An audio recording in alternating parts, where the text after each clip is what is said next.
In New York, the night was cold and moonless as a Dutchman left a tavern in the city of Tarrytown. The Dutchman walked towards his home in a hollow nearby with a lantern in his hand. The path he took went by a graveyard, the graveyard of Sleepy Hollow, where a certain Hessian soldier had been buried after losing his head to a cannonball shot in the Revolutionary War. A galloping ghost haunts the cemetery, the Dutchman had heard that night at the tavern. Slowly, the man began humming a song to himself to keep his mind busy as he walked past the graves. As he was walking, he saw a strange light rising from the cemetery ground. He stopped right in his tracks as he was frozen with fear. Out of nowhere, a white mist began to rise in the graveyard. It then burst through the grave that had no head nor headstone, and came out, caped upon a horse, a black steed. The Dutchman shrieked in fear so loud the birds would be awoken and fly off as he ran, and he heard the sound of thundering hooves quickly behind him. The Dutchman ran towards the bridge of the cemetery and over the cold stream to ward off the spirit, but before he could, he would lose his footing and fall into a pile of melting snow. The horseman would ride past him, and the Dutchman saw the caped uniform of a Hessian soldier atop the steed. He would eventually compose himself and return home to tell his wife of this tale, and everyone in Tarrytown knew of it the next day come afternoon. But the Dutch had differing opinions on this matter. Some thought it was a Hessian commander from legends past risen to remove the heads of those who fought against him, while others thought the headless Hessian was simply looking for his head. Whatever the reason truly is unknown, and to this day in Tarrytown you can still hear the thundering of spectral hooves at night, especially around the 31st of October. Pat! Oh, I can talk now. Yay! Welcome to Lore Lords. Hey, is that how the Easter Bunny happened? Yeah. Sorry. Great. It's springtime, so we're doing an episode on. It might actually be spring by the time this airs. Recording. We're catching up. Actually, it'll probably be. It's October. What's it? Mid-October right now. Yeah. Maybe December. Maybe January. Somewhere around there. Yeah. Well, it'll be a winter up. fest. This episode's about Halloween legends. You heard of them? Heard of them? Yeah. Love you them. Heard of Halloween? Oh, yes, I know that one. And actually, I know the Headless Horseman. That one's a classic. Yeah, no, it's actually, that one we know a lot because of where I'm from. Because I'm from New England, and that's like, ooh, it's like what happens here. Yeah, it's a New York story. Not New York. Or New York, New Jersey story. So, like, you're close, very close in the Bostonian lands. Yeah.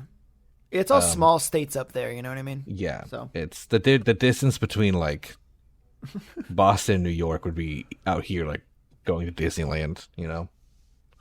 Well, that's not true. It's more like it would be like San Francisco to Boston. Or yeah, but... sorry, oh my God, San Francisco to LA. But there's probably a lot less traffic.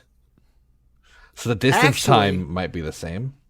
Actually, here's the thing.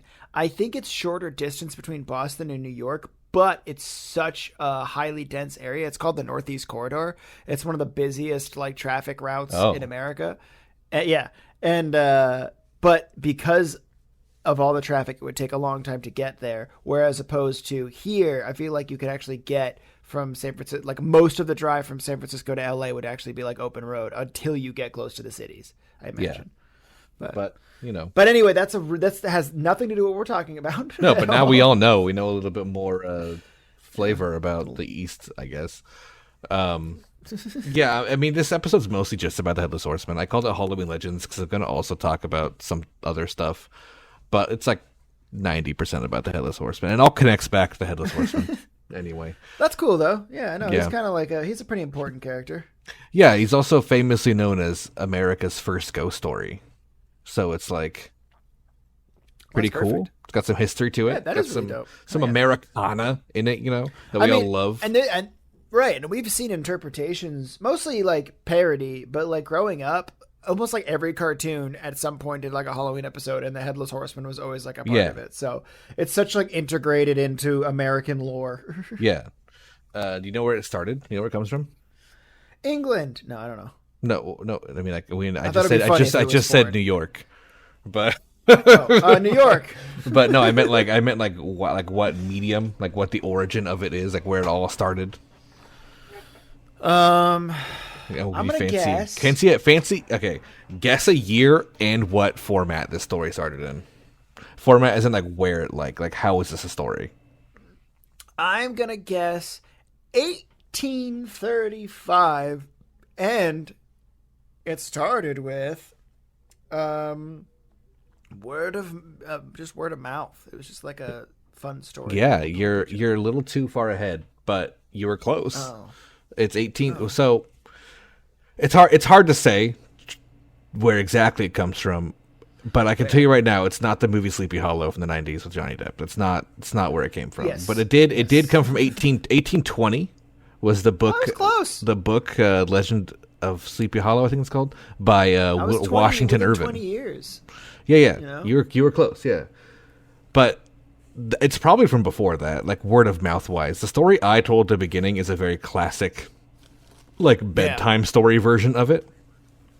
That's from before the book. And they talk about the Dutch because they're talking about New York. You know, before it was New York, it was all Dutch people. Oh yeah. So that's why they talk about. That's why they're referring to it as Dutchmans and Dutch people. So like that's how long ago it started. Every time you said the Dutchman, I was just kind of like pirates. No. It's like Actual pirates. Dutch people. Actual Dutch people. Yeah, no, I forgot that that's what they call them, as Dutchmen, which makes a lot of sense. Yeah. Wait, so is the Flying Dutchman just a Dutch dude who can fly? And I would assume it probably had to do with something about launching a Dutch person out of a cannon. That'd be my guess. That's my only guess.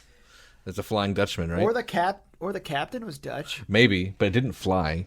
It also probably wasn't a real ship ever. So I guess, but I don't know like where it. I don't think it was. I don't know where that came from. Maybe we'll do a Lore Lords on on pirate lores, but not today. Oh, that'd be actually really fun. No, that's like a spring or summertime thing. Yeah, I mean that could fit the spooky vibe of Halloween, a Flying Dutchman thing for That's sure. True.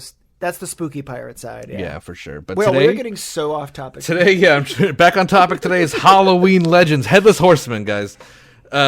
So Washington Irving wrote a book in 1820, about the Headless Horseman, and it got so popular and spread across America and then internationally, and it became known in America and out of America as America's first ghost story. Like, people were like, you hear about this story, you know, Headless Horseman, it's creepy, right? But creepy. Kind of like we mentioned, the truth, however, Irving didn't invent the story. He didn't like just come up with this one day. The story in the form of like Sleepy Hollow and stuff is original, but the idea of the Headless Horseman goes way back to the Middle Ages, and maybe even before that in folklore. So not America. Oh, cool. But Headless Horseman. Damn it, Americans! Why can't we just come up with something ourselves? We make things better. So we do. Well, we made Star Wars. That's what we made Star Wars. Fuck yeah, dude. Never forget that. And Star Trek. We would both those. Yeah, you want to talk about space? America's got you. So in the case of Washington Irving, he was probably inspired by a 1796 poem called "The Chase" by Sir Walter Scott. Probably heard of that guy. Pretty famous. Irving would meet and become friends with Scott in 1817, so it's known that they did know each other. And The Chase is about a phantom on a horse chasing somebody. And it's also assumed that Sir Walter Scott was the mentor to Washington Irving. Their writings are very, very similar, so it's likely that he kind of taught him what to do. Even if he didn't, it is very heavily believed that The Chase is the inspiration for his Sleepy Hollow story. I mean, the parallels are uncanny. Yeah, and here's the kicker. The Chase isn't even an original poem. It's a translation of a German poem called The Wild Huntsman by Gottfried Berger, which is what? I was going to say The Wild Hunt? Is that what they're talking about? Yeah, The Wild Huntsman, which I was just going to say is based on the Norse legend of the Wild Hunt, which we talked about last year in the Santa Claus episode. So Yep. if you want to know more about that, listen to the Odin Claus episode where we talked about that whole wild hunt and what it means. It's cool, yeah. Yeah, It's kinda spooky. It's about people getting hunted and chased down, and you could see where the idea of like a spirit horseman would come from through the wild hunt.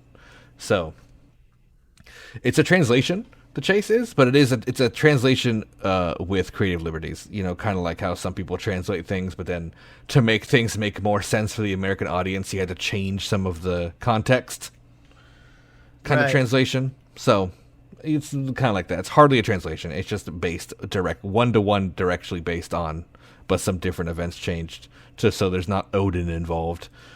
But some argue the poem isn't even the inspiration to the story by Irving, because the word-of-mouth stories, like the one I said at the beginning of the episode, have been told and still are told to this day, ignoring this book that ever happened, to people in the area of Tarrytown or Sleepy Hollow, which is a real place in New York.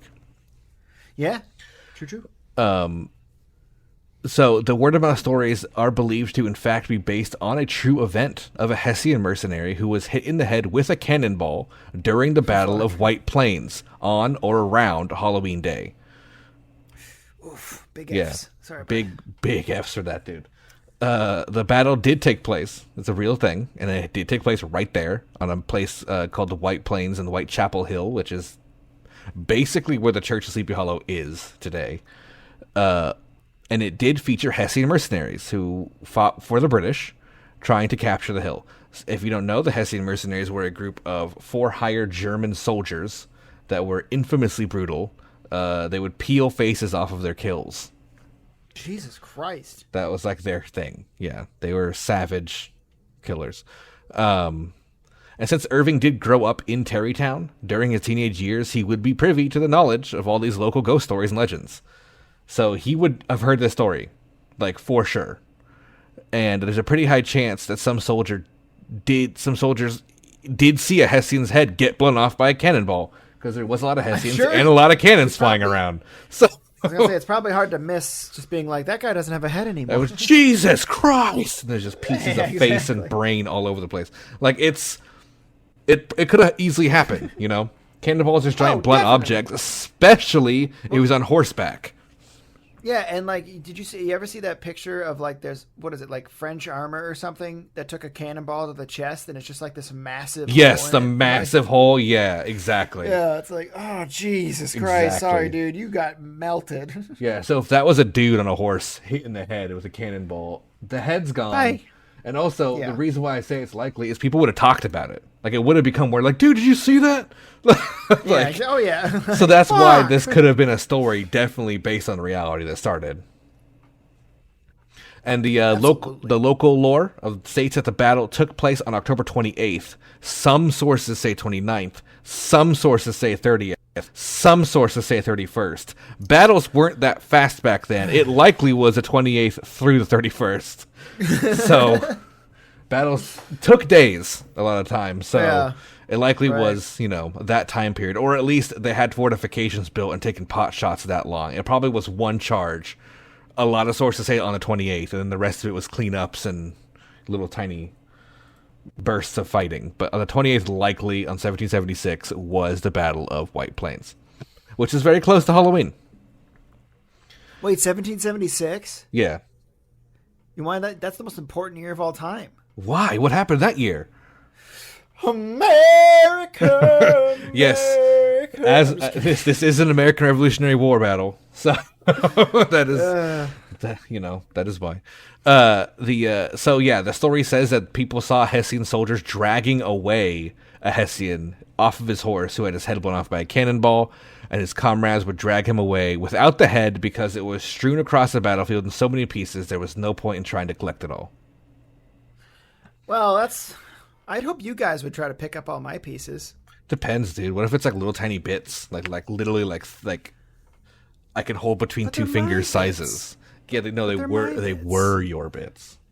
Now they're just the planet's bits. Now they're Earth's bits. They're Earth's bits now. Yeah. Ah, yikes. So yeah, he would be buried in the cemetery of the Old Dutch Church of Sleepy Hollow. No name on the headstone, just the date of discovery, because they don't know who he is, because his head is gone. What? So yeah, can't check dental records. Yeah, even if they did have dental records in 1776, it's not going to help. Yeah. This is not funny. We're just laughing about a dude getting his head. Dude, he was a Hessian soldier. He's a giant piece of shit. So I'm okay with it. Fair enough. Yeah. So just to explain how things worked back then, let's say like 30 Hessian soldiers out of the company of 120 got killed or like no, sorry, say like 60, 70 probably more realistically got killed out of 120, right? Because they were frontline soldiers for the British, because the British didn't want to die, so they paid these dudes to be in front of them. Jesus, yeah, that sounds so British. Yeah, so a lot of them die, and then but then there's also deserters. You know, there's probably like 20 or 15 people, 15 to 20, maybe 30 people who ran away from the battle. And then let's count also all the people who died that were disfigured like this person. You can't figure out who's gone, who's who, so you have no way to identify who this dude is. Oh, yeah. So it's just like, it's like, there's like, oh, it's a list of 30 people who died, but it could be any, like, we only know 5 of them because they didn't, their heads are intact. You know, so they buried him in an unmarked grave because there's nothing to mark. Right. And there is a very mysterious, to this day, unmarked grave in Sleepy Hollow Cemetery amongst the battlefield veterans that people do believe is his grave. It probably is. Yeah, so that much history, you know, that just happens. It's very likely that just happened. Now, the part that he rises as a malevolent ghost seeking a head to take the place of his missing head, probably not real. Definitely. No. Oh, do you think so? Okay. Yeah, definitely. So another common part of this legend is he puts a jack-o'-lantern on his head. Like, we've all seen that, right? Because he has no head. Yeah. That's classic. That's like a temporary the Halloween, replacement. Like, logo. Yeah. Like if Halloween, the holiday, had a logo, it's literally the Headless Horseman with a Halloween pumpkin head. Yeah, and even in like the original Washington Irving art back from the time, he does have a pumpkin on his head, but it's not a jack-o'-lantern, it's just a pumpkin. That's kind of cute. So it's just and guess where pumpkins grow? Sleepy Hollow Cemetery, naturally. So the idea is that he gets out of his grave, rips the pumpkin off of the ground, and just puts it right in his head every Halloween. Yeah, I mean, he needs something round. I would love, for the record, a modern day like horror film of this, not like Ichabod Crane, like not like the book. I want like a modern day, just people living in that town. Like, let's go trick or treating, and then this dude shows up at the door with like a sword and a pumpkin on his head, and just slasher film. It'd be a great slasher film, you know? Yeah, and be like, it's the Hessians from back in the day. How would you banish that ghost? How would you get rid of that one? Maybe like salt the grave and burn it, I guess. Oh, classic. Yeah. Until he crawls out of hell special. 30 years later. You find out that he had a family back over in Poland. The sequel is that you find out that he's actually possessing an item. And the item is like the root of the pumpkin plant, so he keeps coming back. And it's the cannonball that killed him. Oh, perfect. Even better. The cannonball in a museum.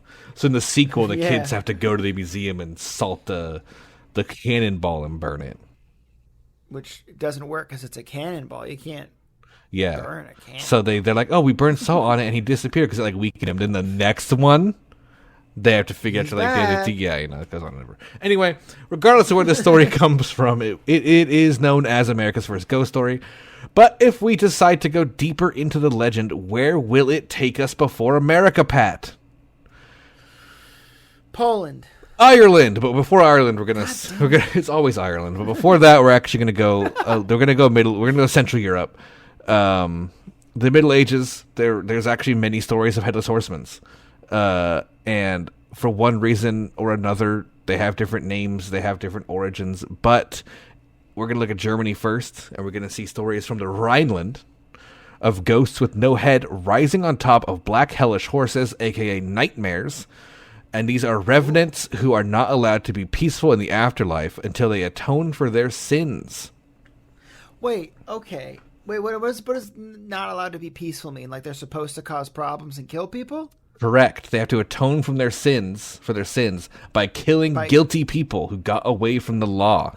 Oh. That's their like thing. So the Headless Horseman's actually kind of a good guy. Like he's not he doesn't hurt you unless you're like a murderer who got away with it, basically. Yeah, he is literally a cop. He is literally a cop. Fucking dude, that's banish him and say a cab. So yeah, this is the German version of Headless Horseman, and the details about the legend are pretty unknown. There's not a lot of any concrete lore about this, just stories and like old drawings and old not parchments, like tapestries, art of Headless Horsemen's. Right. That's like what we have of it. It's mostly been spread through word of mouth, and that basically says that they're people who were usually hung or had their head chopped off for a crime. Like they're executed. I thought when you said hung, you meant they had big cocks. I can't confirm or deny, but fair. Some of them could have been women. I think there actually is a reference of a female headless horseman as well, who was a thief. That's all we know. We know nothing about them outside of that. But yeah, they generally got their head cut off, which is why they're headless, right? Fair. Or they were hung, so their neck broke, so it like severed the connection to the body, so they have no head. That's fucking a lot of the descriptions show like on the nightmare they're riding, which they're usually depicted as horses with like fire tails, and they're black. Cool. They have their head like hanging off the saddle, like so it's like they kind of like carry it with them, but it's not attached to them, you know. Great. It's like nearly headless Nick. From, that except it's fully disconnected, but it's like hanging off their saddle, like so everyone can see it, you know. But they hunt people down and they kill them until they've killed enough guilty souls that they're atoned for the evil deeds they did, and then they get to rest in the afterlife. So it is a nice cycle, you know what I mean? Because like you kill a bunch of guilty people, then the guilty people become headless horsemen, and then they gotta go get some guilty people, and then you know it's like it really is its own economy. Yeah, that's I think how they explained it away. You know, it makes sense in a nonsensical way. So yeah, exactly. You know. Oh yeah, that's always typically how these kinds of stories. Yeah. But we're gonna leave Scotland. We're going away, guys. We're leaving Germany. Going to Scotland. We're going to Scotland. We're going to Scotland, guys. Taking a boat. To Scotland. So we have a tale of a man named Ewan, who was decapitated in a clan battle at the location of Glen Kinnear on the Isle of Mull. Glen Kinnear on the Isle of Mull. Mull. Just Mull. That sounds very Scottish. It does. So this battle was said to be between an inner clan fight. They had a kind of like a clan civil war. That sucks. And he wanted to become chieftain, and his head was swiftly chopped off in the battle. False kings never win. You know what I'm saying? Yeah. Well, I mean, we don't know. We don't really know if he was supposed to be king. We don't know what the situation is. We just know that he lost any chance of becoming chieftain. Not that he was like supposed to be or not supposed to be, but. Regardless, Ewan is still seen to this day as he haunts the island of Mull, and he goes around it. People on boats often report seeing a horseman in the fog on the beach staring out, and when the fog clears enough, they see he has no head, Pat. He has no head, Pat. There's probably a guy who really enjoys doing that to the That would be so rad. I would love that. I would love that, and I would be so happy for that guy. But yeah, he's one of the most seen headless horseman spirits to this day. So, I'd like to see a headless horseman spirit. Yeah, me too. That'd be pretty cool. I feel like that's like seeing a rare event, you know. Until we go to Ireland, where we don't want to see a headless horseman spirit, which is where we're going right now. And this is where the lore of the Headless Horseman gets a lot deeper. And this is actually one that I had looked at in the Irish Cryptid episode and decided to save it for this purpose. Because in Ireland, we have a type of demon or fae entity known as the Dullahan. You ever heard that term before? No, I have not. It's very popular in a lot of Japanese games for some reason. Like JRPGs and animes and stuff. They use Dullahan a lot. I probably have heard it then. It means dark man. That's generally the racist. Yeah, I mean they're Irish. So yeah, true. But yeah, Dullahan or dark man, but it means it in the sense of evil, like darkness. Who rides on horseback with no head attached, but he carries his head in his arms as he rides, and he's often seen wielding a whip made of a human spine or two. That's kind of fucking crazy. Legends of the Dullahan state that he will stop riding and call out the name of a person and then point at them, and they immediately die, and the Dullahan takes their soul. Jesus. The Dullahan's own head is often seen to be bearing a grin that goes across the face, like ear to ear, basically. And its eyes are often... Yes, very much. Its eyes are often seen darting back and forth, like left and right, you know, like looking around all the time. And its skin is said to be like the texture and color of moldy, rotting cheese. Oh, God. Yeah. They really gross imagery is so gross. Yeah, so this is the Headless Horseman you don't want to see, like I just mentioned. You don't want to encounter a Dullahan. Yeah, let's go to the Scotland one. He seems like he won't bother He you. just kind of stares out at the ocean, or like maybe doesn't stare because he doesn't have a head. I don't know, but he just sits there looking towards the ocean. So this creature appears mostly at night or early morning with the morning mist and fog. It's also weak to gold. So if you have gold, you can put it in its path, or even showing gold on your person will stop the Dullahan from calling out your name and scare it away. So wear your gold crosses, I guess, in Ireland. And you don't have to worry about having your head cut off by Dullahan.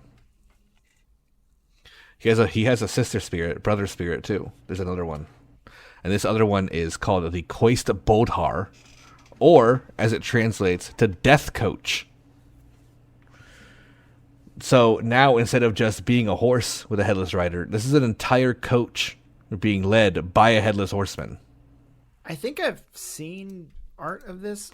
Oh, for sure. It's a pretty popular one, and there's reasons, which we'll get into soon.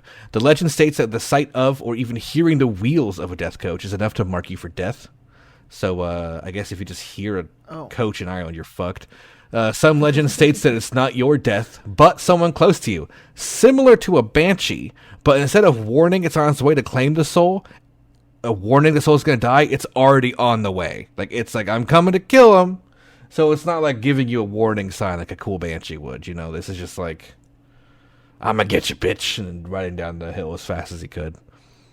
So the driver of the head of the coach is said to be a Dullahan itself.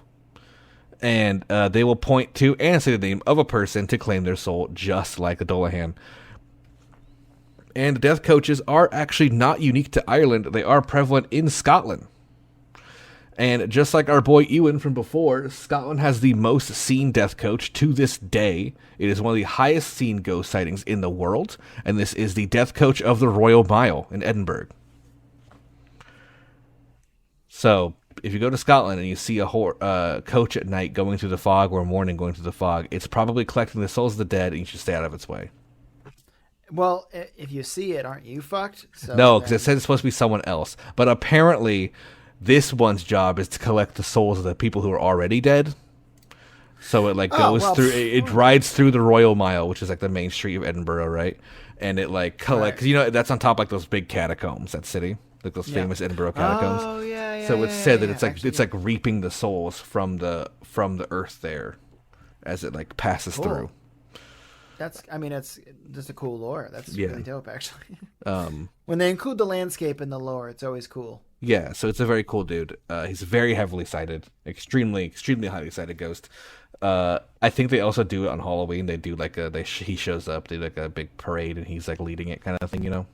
And then he throws candy out for the kids. Here you go, candy. Then he look into his head, and then see your soul get sucked inside, and good time. Yeah, you just watch it like a 4-year-old get sucked into a void. It's just like, bye, Timmy. Hey, happy Halloween. Happy Halloween.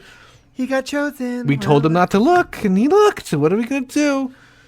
It's like, yeah, he's just like, I still got a job to do. I come here every year to make you guys happy, but he just shouldn't have looked. You want some candy? Reach into my neck hole.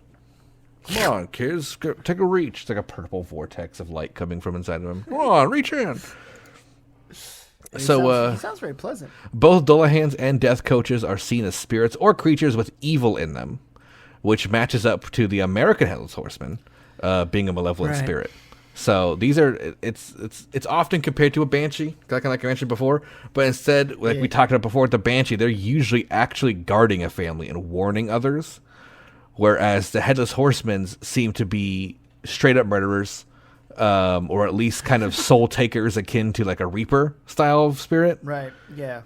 Arts of the Dullahan in particular tend to have them wielding scythes. So, that's the farming tool that we usually see the Grim Reaper with.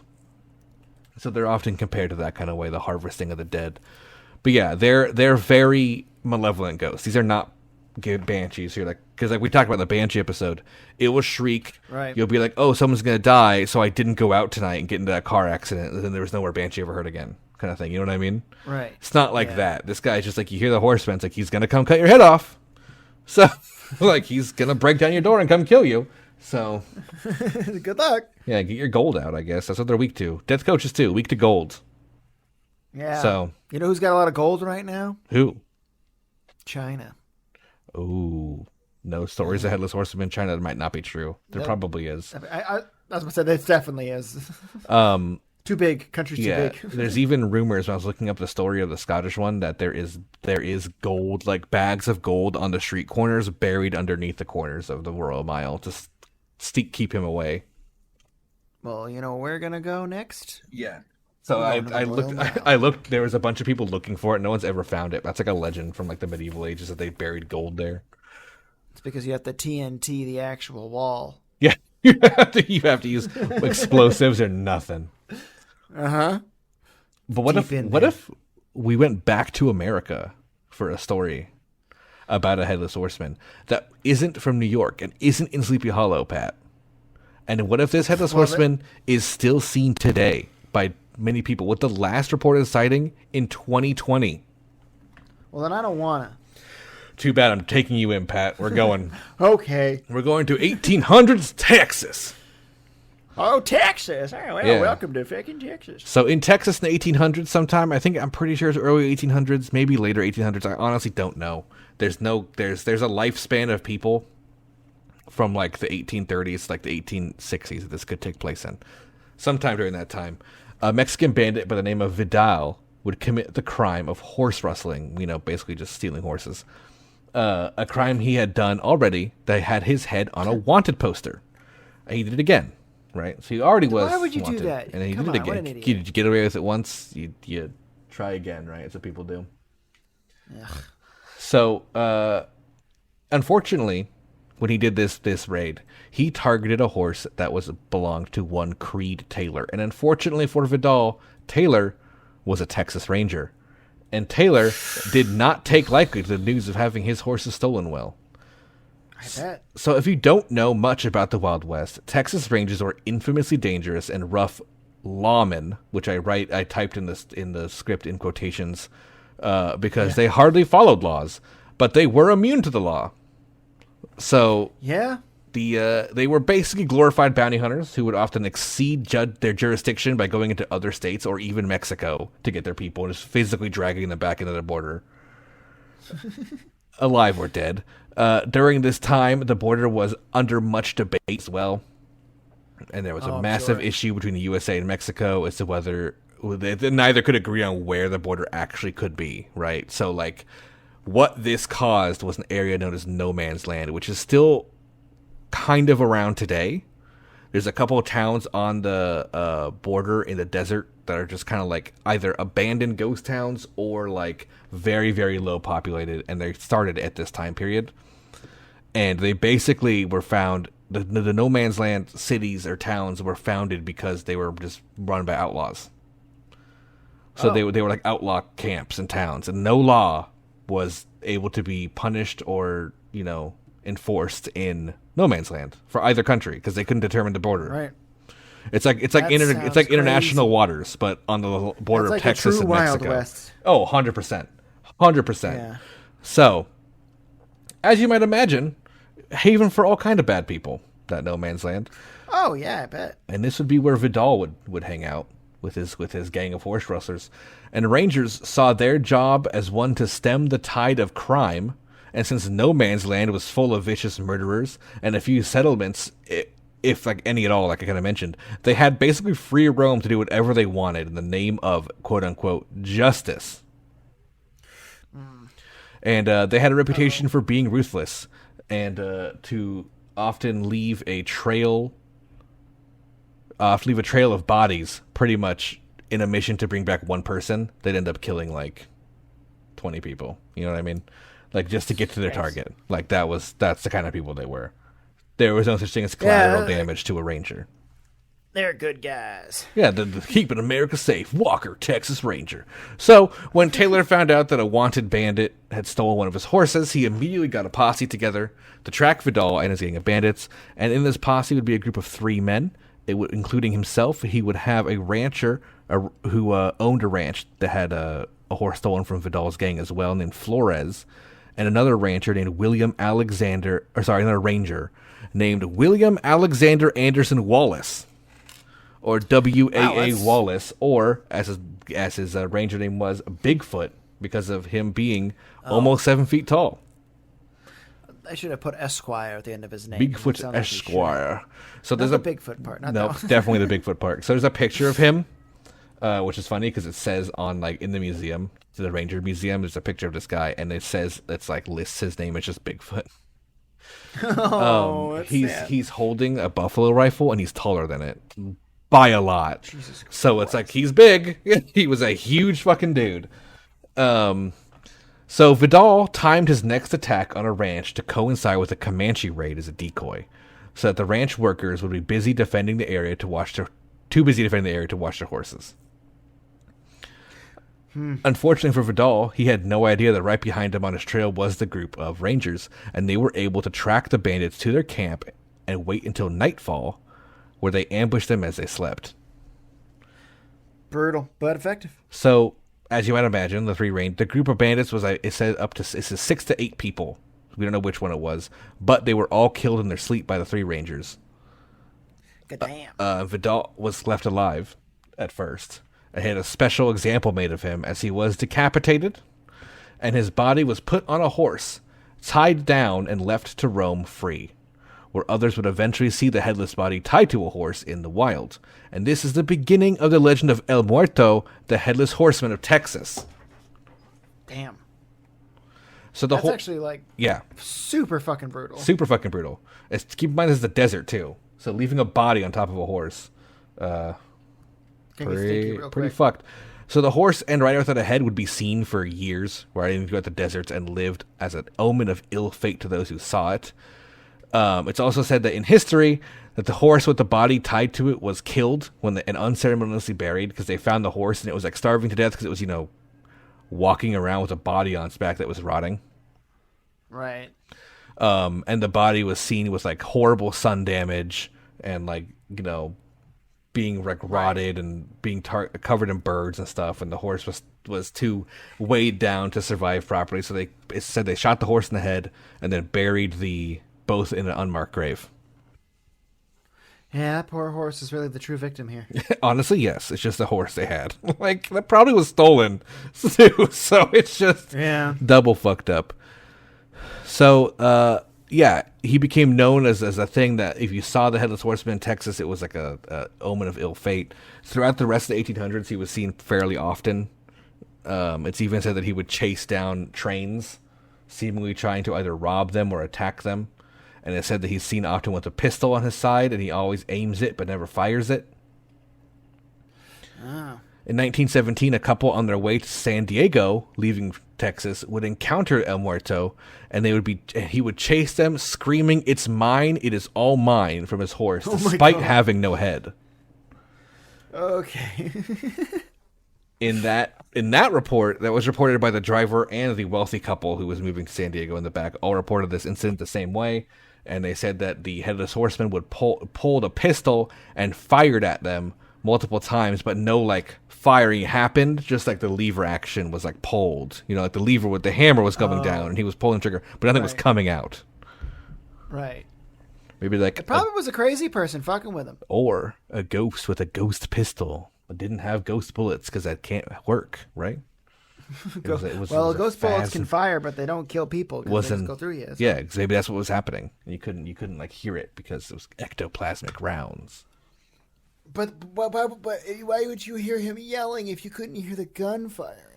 So El Muerto is still seen today riding often at dusk or night in the deserts of Texas and near the town of Freer, which is where he was allegedly buried back in 1800s.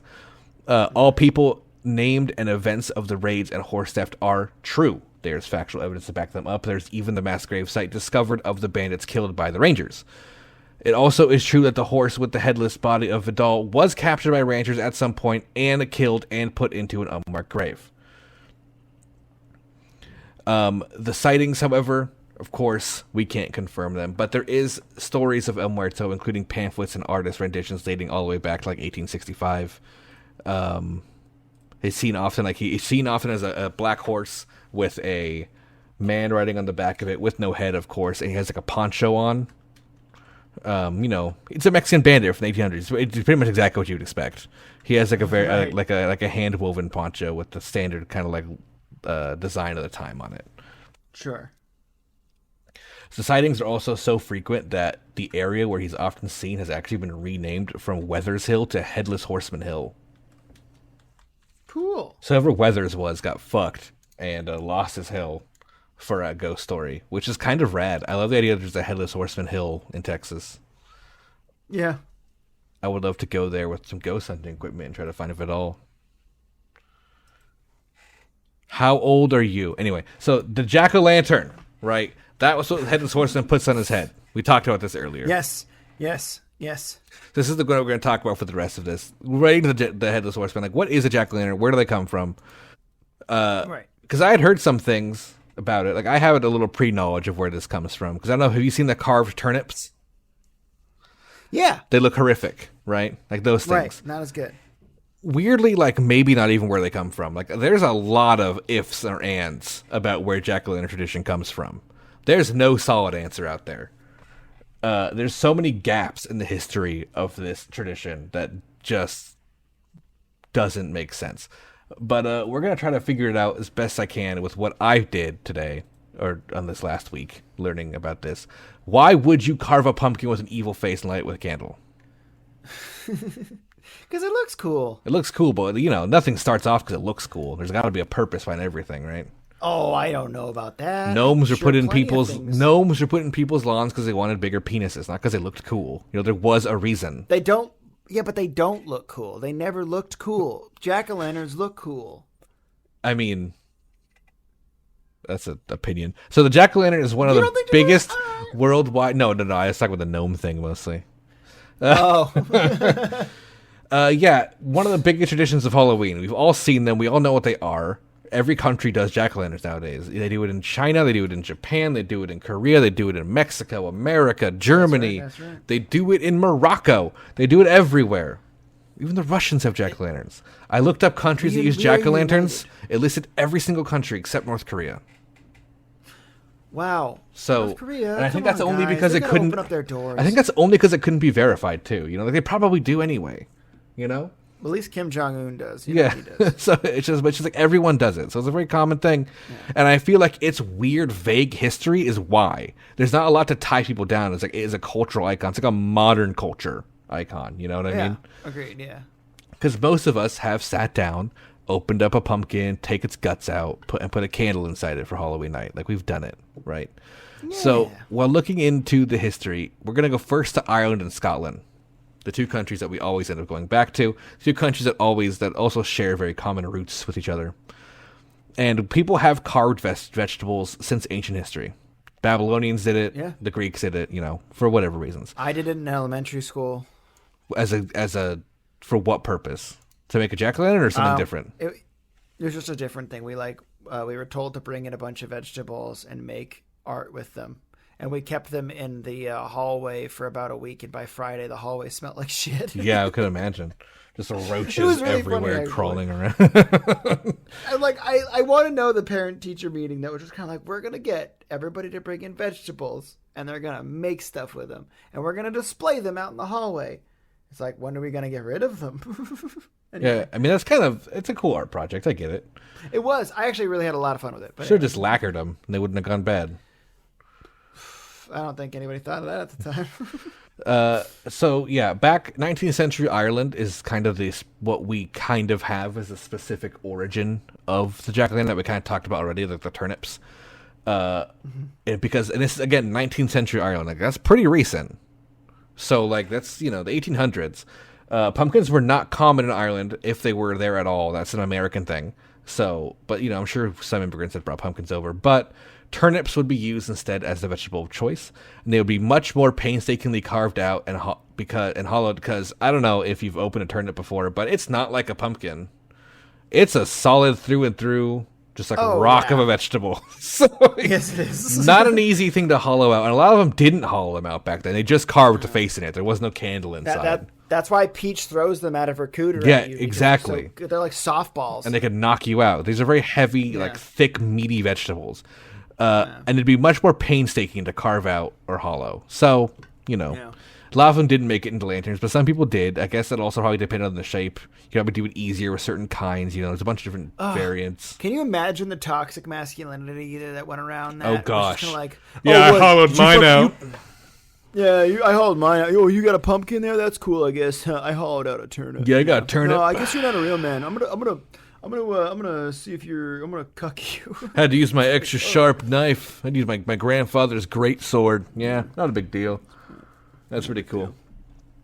Anyway. So both these countries who speak Gaelic, that's where their origin is shared. At the time of Halloween, the festival is called Samhain, and it would be a time where supernatural beings and the souls of the dead would walk the earth. And the lanterns themselves were said to represent the spirits or supernatural beings, but were often used to ward off the evil spirits that would arrive. People would often carve them with scary faces to scare their friends or neighbors for a laugh. However, competitions would often start from this to see who could make the scariest one. And so even from early Gaelic times, we have jack-o'-lantern competitions or pumpkin carving competitions or turnip, carving competitions. So all the way back those then. when only the men participated in. You're going to carve these ones because they're so strong. So strong. So historical records of these unhinged-looking things have photos with them as well as art of them. You can look it up right now. They're pretty terrifying looking, like the original jack-o'-lanterns, turnip jack-o'-lanterns. And it's also known that this practice did in fact take place in Somerset, England. So not just the Gaelic-speaking cultures. It did spread. Oh, God. So the English also had their own carved turnips. It looks like a weird alien baby head. Yeah, is it the really dark brown one with the block eyes, kind of? I'm taking a screenshot and I'm going to post it in the Discord just because it's like, what the fuck? Yeah, it's the first one that comes up usually if it's the one I'm thinking of, which sounds like with the gross alien head. Yes, it's pretty disturbing. I think unhinged is a pretty appropriate word to describe it. This is honestly like something that is eliciting genuine like unease in my heart right now. Because I'm staring at it. I'm like, I hate it. It looks. I just posted it in the junk drawer. But anyway, check to see if it looks like. Yeah, that's the one. Yeah. That's terrifying. So the name, however, does have a lot of confusing origins. This is where we start to get into really weird territory of what the fuck does jack-o'-lantern come from? Like no one ever has called a pumpkin jack. No one ever has called a turnip jack or any carved root vegetable jack. So they can throw that idea out there. It's not like a slang term. That's gone. Get that out of there. I never even thought about that before until just now, and you're right. Where the fuck does that come from? On January 16th in 1836, the Dublin Penny Journal published a long story on the legend of the Jack of the Lantern, so they called it. Jack off the lantern, got it. Yes, maybe. But the story does not mention the lantern being carved from a vegetable at all. The story talks about lanterns being used to ward off spirits, and it may be due to common knowledge that they're talking about vegetable ones, but it does not mention them being a vegetable in the article, and it just mentions that these are lanterns. That Jack of the Lanterns is the practice of putting a lantern out to scare off spirits. Maybe it means like it's a jack of all trades at stopping evil. Oh, maybe. Maybe. Well, I don't know. How long has that saying existed for? I don't know. So look that up right now, Jack. But that's a possibility. In 1837, we had a local paper in Ireland mention a pub holding a carved gourd competition and presenting a prize to the winner, which would be dubbed Jack McLantern. What year is this? 1837. Well, Jack-o'-lantern, or Jack of all trades, apparently the earliest is 1592. Yeah, so way earlier. So maybe. Way earlier. But now we're going even weirder with naming someone Jack McLantern as the best pumpkin carver. Or gourd carver. So cool. The word Jack is used as a first name with Mick as a last name. And it's in Ireland, which means son of. So it would mean Jack, son of Lantern, is what that name means. Well, maybe the daddy made lanterns. The term McLantern is also published in the 40s of the 1800s, referencing carved turnips as well, but we do not know the origins of the name McLantern. It just doesn't have one. No one knows where it comes from. There is myths in folklore, however, that may explain jack-o'-lantern and other similar names. Can I toss a theory? Yeah. My theory would be people that are from other areas that want to pretend as though they're from different countries or something, and they're just like, oh yeah, no, I'm from this area. I'm this family, make lanterns. You know what I mean? Like, it's like a name made up to maybe assimilate so. into culture. Well, the name was like a title. That's where the first emphasis. So like if you were the best pumpkin gourd carver, you were known as Jack McLantern. Like it was something to be bestowed upon you. Okay. Yeah. That's what it was. That was the victory thing for winning. Like so people would compete for that title. We don't know why. We don't know what it means. Like it's super weird. I tried looking up McLantern super far. There's a couple families that actually have that name. So That's what I was thinking. but it's like it's not like a popular one, and it's very weird. It's interesting. That is very strange. I don't know anymore. But going into folklore, across Western European countries such as Italy, Norway, Spain, Sweden, and Switzerland, legends does exist of things called house spirits and light spirits known as will-o'-wisps or will-o'-the-wisps. Oh, yeah. I know these guys. And these are very similar in a way to jack-o'-lanterns because they're often balls of light that will inhabit an object. In Switzerland, children leave out bowls of milk or cream for house spirits called Jack of the Bowl or Jacko the Bowl. They gotta get better names. These are the kind of so that one's suggestive too with the cream bowl, like Jack off the bowl. Yeah. Yeah. In Ireland, folk legend tells of an 18th century blacksmith named Stingy Jack. This might be the biggest connection we'll have is Stingy Jack. He was a lazy, shrewd man who uses a cross to trap Satan. Okay. So what? Okay. Right. We're going to explain. He's a lazy, shrewd man. A lazy, shrewd Pause. man. Yeah. Pause. Who uses a cross to fight Satan? Not fight Satan, trap Satan. Well, sorry, trap. You got him in Satan. a trap. That's not easy to do. Trapping the boy. You can't just trap Satan definitely easily. Not. So Trapping, he tricked. But he's so shrewd. So he tricked Satan into climbing an apple tree. That's the only details we're going to get on that. And once he was up the apple tree, he placed a cross on the bark so Satan couldn't get down. I was just going to say he's afraid of heights. And he took Gotcha, Satan. I don't want to look down.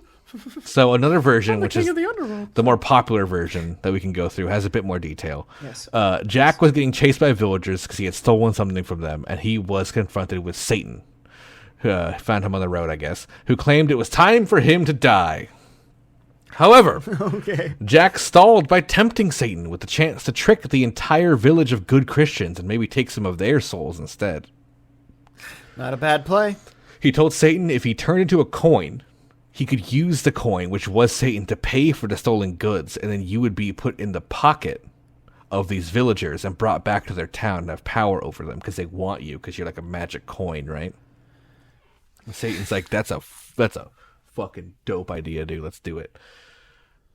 It's not bad. So, when the coin, he says the devil agrees and became a silver coin and jumped right into Jack's pocket. But what he didn't know, guess what else was in that pocket, Pat? A cross. That's right. There was a cross that he had picked up in the village in the pocket, and Jack ended up putting the coin and wallet and the wallet in the pocket with the cross and the coin. So he was trapped burned to death. in Satan. Satan was trapped in Jack's wallet. So both stories. All he had to do was leave him in there. Yeah, that's it, right? Yeah.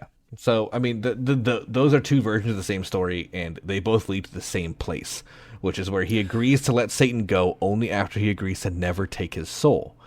Many years later, Jack dies. Okay. This actually kind of could be a rad movie.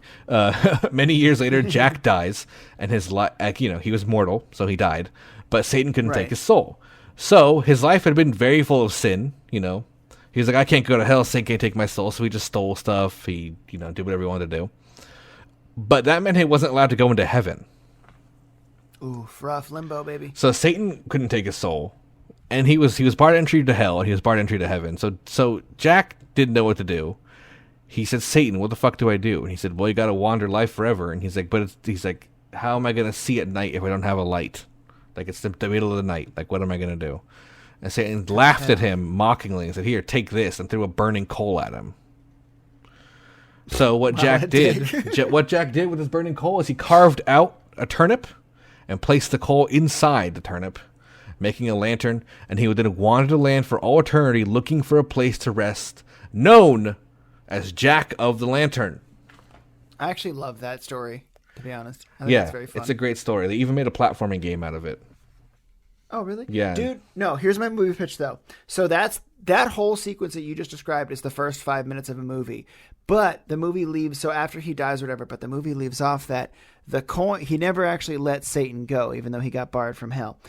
Satan is still stuck in that coin in the pocket of the jacket. And the jacket got stored away, and then fast forward to 1995 when a couple of plucky kids go downstairs at their parents' antique shop, open up a wardrobe, and boom, there's a little chest in there. They open up and a jacket's there, and they're like, oh, nice jacket. Let's put the jacket on.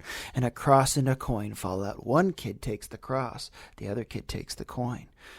And then chaos ensues. And the whole movie, they're being chased by this dude with a pumpkin head named Jack. He's trying to kill them. But then you find out he's not trying to kill them. He's trying to save them from Satan. Exactly. And then at the end, he does save them from Satan, and he gets redeemed. He gets to go to heaven. That actually wouldn't be bad. Yeah. Because it uses old folklore and it I mean, maybe not 1995. But it could be cool. That could be cool. A little 90s theme to it. Yeah, you're right. But yeah, that's not bad. Jack the Lantern. So this is probably the closest connection to it. We still don't know why it translates into carving pumpkins in your front lawn. But like his name was Jack of the Lantern. He's kind of like a spirit with a turnip lantern. So there's the actual jack-o'-lantern, right? But we actually don't know what comes first. People were carving turnips before this.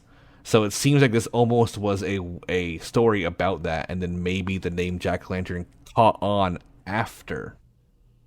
Probably. And kind of took up. Maybe. Can't be confirmed. That's just like Yeah. That just sounds like building lore over time, honestly. Yeah, that's 100%. Basically, that's what a lot of lore is, and that's one of the reasons why I think you and I are obsessed with it in general. It's just because, like, so the way things have evolved. Here's how it changed into this kind of thing. And that's why I mentioned this is the most likely explanation. I think it is the explanation. Right. We just don't really know how old this legend is. Yeah, right.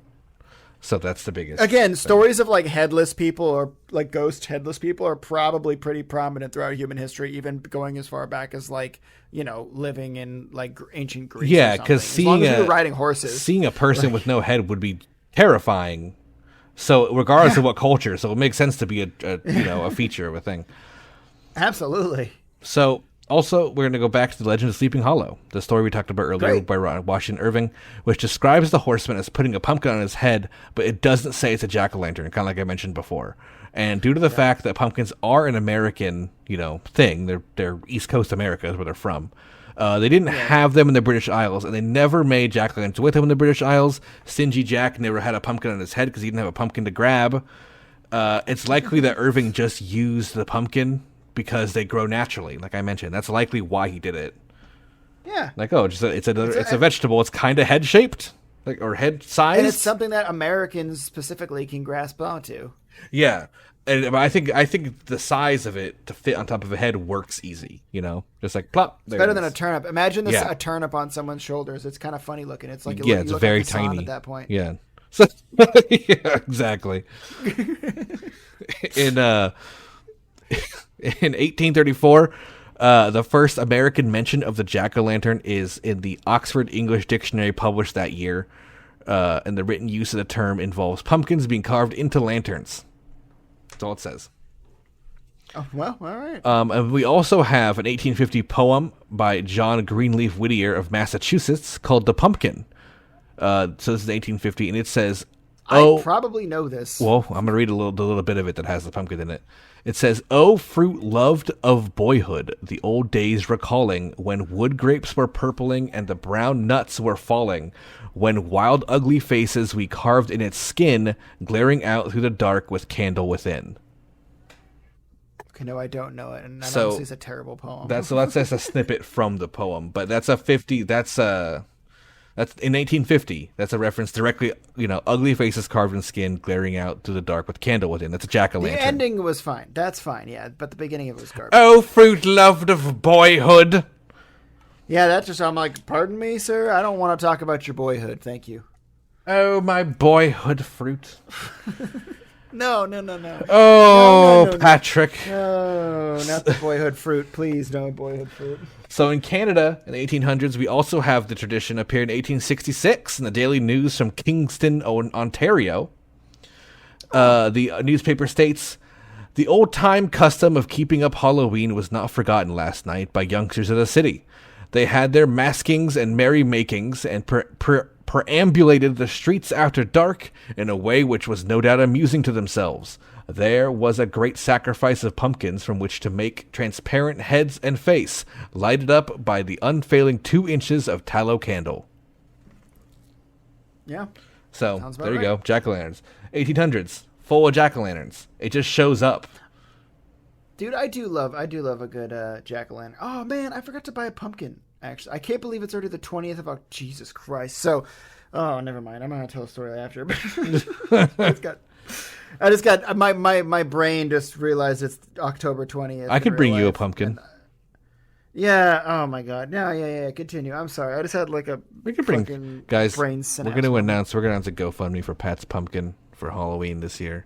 Look, I can literally go to the store. I'm joking, right after guys. I'm not going to. I'm joking, stream, guys, relax. He's not struggling to find a pumpkin. So, I'm just an idiot. In 1879, a book called Funny Nursery Rhymes was published. They're not funny. They're just nursery rhymes.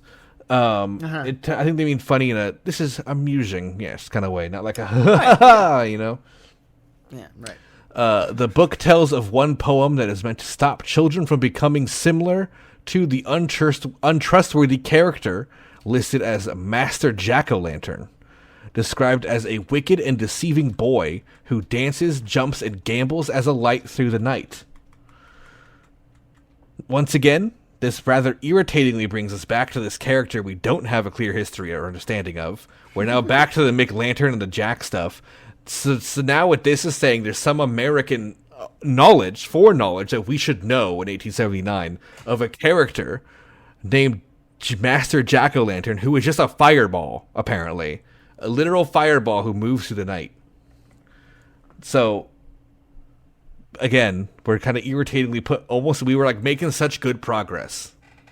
And then we're just like thrown back into, well, who the fuck is this guy? Like, where is this Halloween character that we just don't have anymore? That was just deleted from our lexicon at some point. Yeah, that sucks. Like, they just... back. That's the person we got to make the movie out of. Yeah. Yeah, let's get Master Jack-o'-lantern, the fireball at night. And they're all named Jack. This is the irritating part. Like, this name Jack keeps throwing back up. It has to come from Stingy Jack. Like, that has to be the reason that comes from, right? Yeah. And it's just all these... I mean, I love the Stingy Jack story. I think that was... I could easily see this Master Jack-o'-lantern being the American spin-off version of Stingy Jack. Right. Like, that could easily be the way. Because they were Christian, too, so it works. That's true. Something they all relate to, as I mentioned previously, especially the last one, is a creature known as the Will-o'-the-Wisp or Will-o'-wisp. Yep. These are, or also commonly... Oblivion, they're little pains in the asses. Sorry. They're commonly known as ghost lights. And yeah, they're in basically everything. They're like in every fantasy story. Dungeons and Dragons are prevalent. It's a ghost-type move that burns opponents in Pokemon. Will-o'-wisp. You know? It's a very common fantasy thing. And today, it's seen by thousands of people around the world. They're very common sights, and they're often seen by travelers at night in bogs, swamps, or marshes, but they also tend to appear around graveyards or cemeteries. It's said to be a type of spirit that preys on lone travelers as a floating ball of light or fire that flickers as a distant lantern to lure people into the woods. Some websites, such as Wikipedia, even list jack-o'-lantern as another name for will-o'-wisp, but we don't really have any confirmation that this is the case. There's no direct, connection, like I mentioned. All the connection between that, I've talked about in this episode. So, but will-o'-wisp... That would be really cool. It's just listed under the will-o'-wisp article of Wikipedia. It says other names, ghostlight, jack-o'-lantern. I'm just like, okay, I don't think so. But I mean, maybe there was an old story of just when, in between this time, maybe in 1880 something, you know what I mean? Where it's just kind of a mother was just oh, and the will-o'-wisp goes into a jack-o'-lantern to light it up at night. That kind of shit. I don't know why she's English. 100% that's why it could be the thing like that, because will-o'-wisps do often go into people's lanterns. There's very common, if your lantern light turns blue, which obviously we know why fire turns blue, but back then they didn't. It was a will-o'-wisp going into your lantern. So you had to turn it off immediately. refill it, and turn it back on instead of just maybe an indication of low gas. That'd be weird. That is really cute, though, of a will-o-wisp to be like, hey, you're running out of juice. Let me help you out. I think it's more like, I'm going to take your soul to hell, fucker. Turn me off. But I'm too small. There's a lot of will-o-wisp sightings today, though. Like a couple like ghosts, like hunting videos, people do see them. They're very creepy. In woods, you'll just see a ball of light in the distance just flickering. And as you get closer, it turns off. I don't see that would be creepy. Like, it's just creepy because it's just that they keep, every time people try to, they can never get to the light source. And they keep, and there's some videos people like keep going forward and forward and forward. They never find anything that could have been the light source, you know? And then they die. And then they're never seen again. Some legends about Dullahan's, especially or headless horsemen in the Rhineland, mention that sometimes where their head was had a singular ball of light or flame instead. So, and often when they ride off into the night, like they ride off, you know, like they're going away, you see the headless horseman leaving, and its body will fade, but the flame in its head will stay, and they'll be the last thing to go. You know why? Because it's not their spirit. It's just a will-o-wisp being a cheeky little bugger. It's just following a headless ghost around, like hee, I'm your head, hee, and then it goes away, and it's like, oh, I gotta go. I'm gonna take you to hell, fucker. And it does. I'm starting to think will-o-wisps are actually really like more innocent than we let them. Yeah, there's never really any connection to them being evil, but they're often portrayed as extremely evil beings. Like they're kind of like they're like little spirit lights trying to like trick you and drag you to hell with them, I guess. So I think they're probably misunderstood and they're trying to prevent you from getting in trouble. And I'm sorry, I'm talking about this way too much. In today's episode, we have the will-o-wisp lore debate featuring Pat and Atlas. Yeah, oh God, only on Lore Lords though. Yeah, only here for sure. So modern science does explain will-o-wisps as real things in swamps and bogs, at least, of a natural phenomena known as chemiluminescence, which is where the oxidation of phosphine, diphosphine, and methane released by organic decay in swamps as a phenomena known as swamp gas often can cause natural light as a reaction. You can see it on film. You can see it everywhere. That's what the lights in the swamps are. They're not ghosts. It's just swamp gas having their own little luminescence. Oh. Isn't that something that was like a plot in a Stephen Moffat show or something? Anyway. Maybe. But, so yeah, I've been, as having visited the swamps in like Florida, I have not seen it, but I've smelled it and it's terrible. But yeah, there's just pockets of gas that rise up, and if they mix correctly, it causes chemiluminescence, which is basically just a chemical kind of bioluminescence, right? So it just makes light. Totally. And so people would see, and you can easily imagine why people back in the day would think that's fucking weird. Oh, right. Easily. Like, I imagine people seeing like the Aurora Borealis for the first time was probably like, God's giving us his blanket. Oh, yeah, like 100%. Like every culture that is up in those areas at some point believed it was the souls going to heaven of some kind. Like every single culture has that belief. Like it's our dead leaving us and like they're coming to visit. Like, of course it is. Like, why wouldn't it be? Like, there's this giant green light in the sky. Like, that's fucking insane. If somebody didn't tell me what was going on with that, really, I'd probably think the same thing. It literally looks like magic. Like, it looks impossible. It's insane. It's amazing. And you would think this, and it gets a great comparison because if you're an 1800s or 1700s traveler in like Louisiana's bayous and you're just like pulling a wagon, you just see a bunch of lights in the woods at night. Like, fuck that. Fuck that. Fuck that. Like, you don't know it's just gas being released from the water. But, like, dude, that's like the fucking hellhounds are coming to get you. Yeah. So. If there are any higher powers out there, like, keeping an eye on us, if anybody spotted that exact moment of the Louisiana guy with his, like, trading cart, and he just went, oh, fuck! And he just, like, started running. Just like, hi, look at this idiot. We finally got one. After all these years, we set this up to get him, and we finally got him. Exactly. Yeah. Thanks a lot, Zeus. Classic Zeus. That would be a Zeus thing. So yeah, that's basically all we know about jack-o'-lanterns. That's everything. I love this. Tonight's episode was very chaotic, but it was very fun, and I feel it was a good episode. I don't know. I think it was. We had a good time. The Headless Horseman. Now you know where he comes from. You know it's a deep origin. It's a deep ghost story from Ireland, basically.